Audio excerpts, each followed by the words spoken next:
आने की संभावना थी और इसी प्रकार का प्रश्न आया है।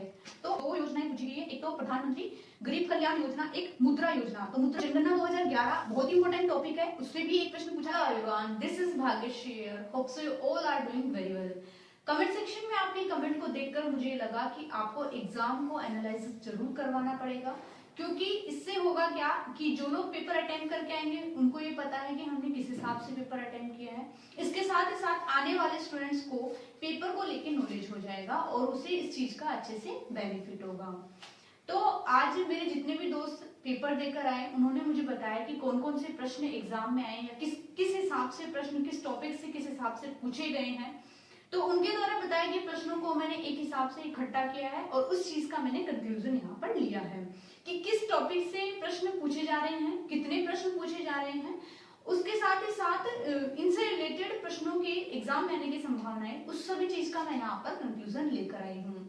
एक बात मैं आपको बता दूं, जैसे मैंने कल एक वीडियो अपलोड की थी उसमें मैंने आपको बताया था कि आपको एग्जाम में कौन कौन से डॉक्यूमेंट लेकर जाने हैं। देखिए, आपको ऐसी कोई भी गलती नहीं करनी है जिससे कि आप एग्जाम सेंटर से बाहर हो जाए। जैसे कि आज मेरे दोस्त ने बताया कि एक स्टूडेंट को पेपर ही नहीं देने दिया गया क्योंकि उसका आधार कार्ड में उसका जो प्रिंट होता है वो क्लीन नहीं था। उसके साथ ही साथ एक को इसलिए बाहर किया गया कि उसका डीओबी अलग था उसके आधार कार्ड के साथ, और जो उसने यहाँ पर डेट मेंशन की थी उसके साथ, जो उसके एडमिट कार्ड में डेट थी उसके हिसाब से। मैंने आपको बताया था कि ऐसा डॉक्यूमेंट लेकर जाइए जिसमें आपकी डीओबी और आपके एडमिट कार्ड की डीओबी सेम हो।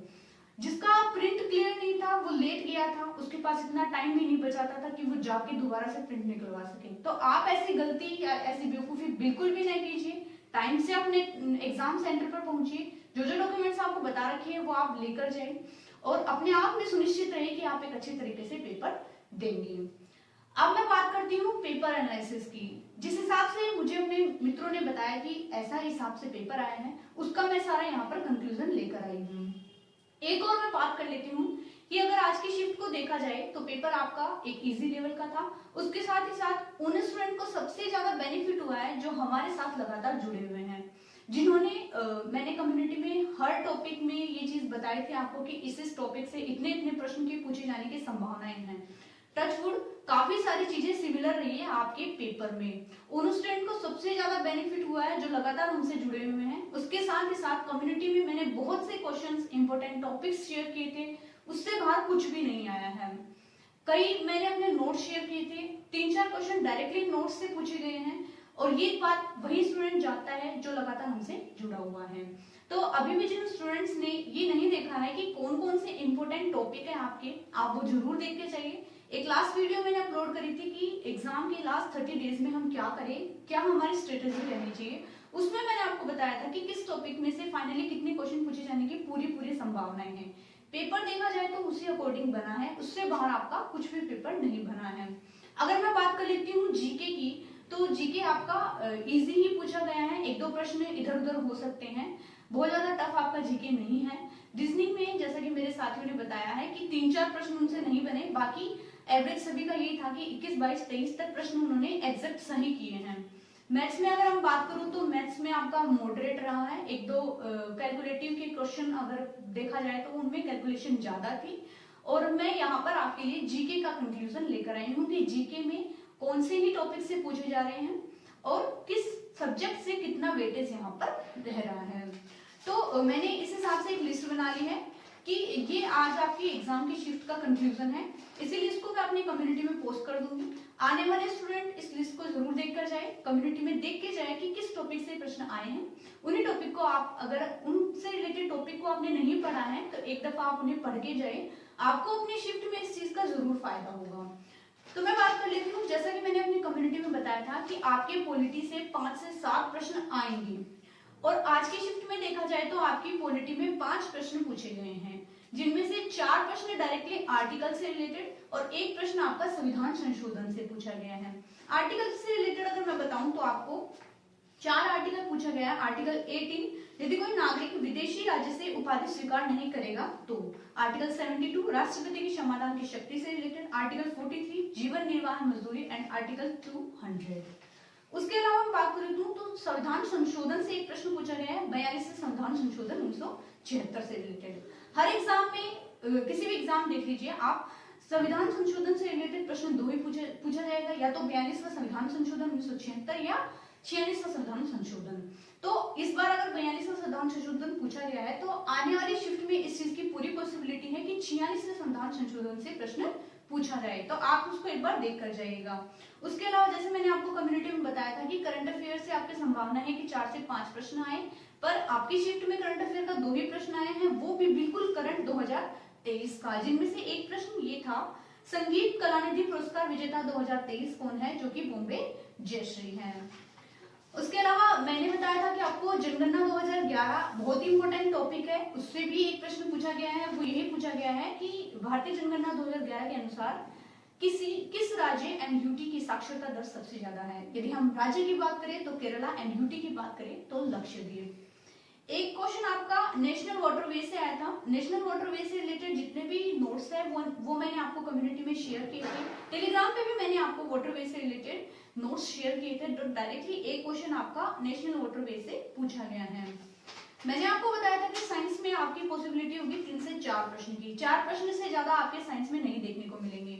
ठीक उसी प्रकार साइंस में आपके 3 प्रश्न पूछे गए हैं, जिनमें से भी 2 प्रश्न बायोलॉजी की एंड 1 केमिस्ट्री की पूछे गया है। मैंने बताया था कि फिजिक्स का प्रश्न पूछने की संभावना कम होती है, पूछा भी जाए तो यदि अभिक्रिया रिएक्शन से रिलेटेड पूछा जाएगा, विस्थापन विलोपन एंड ऑल ये सब पूछा जाएगा। आपको साइंस में 3 प्रश्न पूछे हैं, जिनमें से 2 आपके बायोलॉजी के एंड 1 केमिस्ट्री का। केमिस्ट्री का क्वेश्चन उत्कृष्ट गैस से रिलेटेड कुछ था, और बायोलॉजी से बात करूं तो आपका मानव शरीर में पाचन प्रक्रिया से रिलेटेड कोई प्रश्न था। उसके अलावा बात करूं तो एनवायरमेंट से भी एक प्रश्न पूछा है, जो मैंने आपको सब्जेक्ट बताया था कि एनवायरमेंट भी एक सब्जेक्ट होता है जिनमें से प्रश्न पूछे जाते हैं एग्जाम में। तो एक प्रश्न आपका डायरेक्टली एनवायरमेंट से पूछा गया है। खाद्य श्रृंखला से रिलेटेड एक प्रश्न पूछा गया है। उसके अलावा बुक्स एंड ऑथर्स एक इंपॉर्टेंट टॉपिक होता है, हमेशा हर एग्जाम में बुक्स एंड ऑथर्स से क्वेश्चंस पूछे जाते हैं। तो इस एग्जाम में भी आपके 2 प्रश्न बुक्स एंड ऑथर्स से पूछा गया है, जिसमें एक प्रश्न को जिस प्रकार है प्लेइंग टू विन बुक जो है रिटन बाय क्वेश्चन मार्क, तो वो साइना नेहवाल, ये प्रश्न आपका एग्जाम में पूछा गया है। एक प्रश्न आपका उपन्यास से देखने को मिला है। उसके साथ साथ जैसे G2023 सभी ने पढ़ा है, बट क्वेश्चन आपका है G2024 will be held question mark, तो ये होगा 2024 का जो G20 समिट है वो होगा ब्राजील के रियो डी जेनेरो। ये प्रश्न आपका डायरेक्टली पूछा है। सभी ने G20 2023 पढ़ा है, बट एग्जाम में आपको 2024 कहाँ होगा ये पूछा गया है। अब 2024 पूछ लिया है तो इस चीज की संभावना है, हो सकता है 2023 से रिलेटेड कुछ प्रश्न पूछा जाए।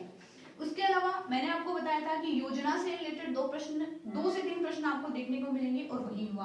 आपको 2015 के बाद की जितनी भी योजनाएं थी वो सारी पढ़नी थी। उनमें से 2 योजनाएं पूछी गई है, एक तो प्रधानमंत्री गरीब कल्याण योजना, एक मुद्रा योजना। तो मुद्रा योजना से रिलेटेड ये पूछा गया है कि इसमें मैक्सिमम कितना लाख तक का लोन ले सकते हैं, तो 10 लाख तक का लोन यहाँ पर ले सकते हैं। एक इसके अलावा आपसे पंचवर्षीय योजना से भी रिलेटेड प्रश्न पूछा गया है, तो पंचवर्षीय योजना कहाँ से ली गई है, इस प्रकार से। तो पंचवर्षीय योजना, जनगणना, ये दोनों टॉपिक अपने आप में महत्वपूर्ण टॉपिक होते हैं। उसके अलावा बात करें तो एक प्रश्न फेमा एक्ट 1999 से रिलेटेड एक क्वेश्चन पूछा गया है। उसके अलावा जलियांवाला बाग हत्याकांड 1919 रोलेक्ट एक्ट 1919 इससे रिलेटेड एक प्रश्न पूछा गया है। और स्टैटिक जीके की डायरेक्टली 3 से 4 प्रश्न आपके पूछे गए हैं। तो स्टैटिक जीके में भी आपका नृत्य से रिलेटेड कोई प्रश्न पूछा गया है, यूपी का कोई नृत्य है ऐसे करके। उसके अलावा ऐसा किसी आर्टिस्ट का नाम देके कि ये आर्टिस्ट किस वाद्य यंत्र से रिलेटेड है, इस प्रकार के प्रश्न पूछे जाते हैं और इसी प्रकार के प्रश्न पूछे गए हैं। तो ओवरऑल एग्जाम का कंक्लूजन यही था जो कि मैंने आपको कम्युनिटी में शेयर किया था। इसी प्रकार के प्रश्न के आने की संभावना थी और इसी प्रकार का प्रश्न आया है। तो आप ये कम्युनिटी में जरूर देख के जाइए, जिससे आपको इस चीज का नॉलेज होगा कि किस टॉपिक से किस हिसाब के प्रश्न पूछे जा रहे हैं। अभी तक जिन स्टूडेंट्स ने नहीं देखा है प्रीवियस वीडियो देखिए, उससे आपको बहुत बेनिफिट होगा। प्रीवियस ईयर के क्वेश्चंस भी काफी रिपीट हुए हैं। जैसे आपको पता है संविधान संशोधन हर एग्जाम में आता है, जनगणना हर एग्जाम में आता है, वाटरवे नेशनल पार्क वगैरह हर एग्जाम में आता है, एनवायरमेंट से भी एक आधा क्वेश्चन आता है, तो वो आता ही है। आर्टिकल्स रिपीट होते हैं, बहुत से 72 आर्टिकल्स रिपीट हो गया, 18 और 2000 आर्टिकल 200 ये कुछ अलग देखने को मिला है इस बार। इस प्रकार से ये सारे आपके इंपॉर्टेंट टॉपिक थे जो मैंने बताए थे, वही रिपीट हुए हैं।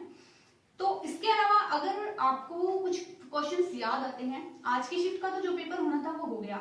आने वाली शिफ्ट में जितने भी स्टूडेंट्स हैं जो पेपर में अपीयर होकर आएंगे, उन्हें जितने प्रश्न रहते हैं वो आप कमेंट सेक्शन में छोड़िए। मैं उन प्रश्नों से रिलेटेड आपको बिल्कुल कंक्लूजन दूंगी कि इस टॉपिक से या इस सब्जेक्ट से इतने प्रश्न पूछे जाते हैं या आने वाले एग्जाम में इससे रिलेटेड ये पूछा जाने की संभावना है।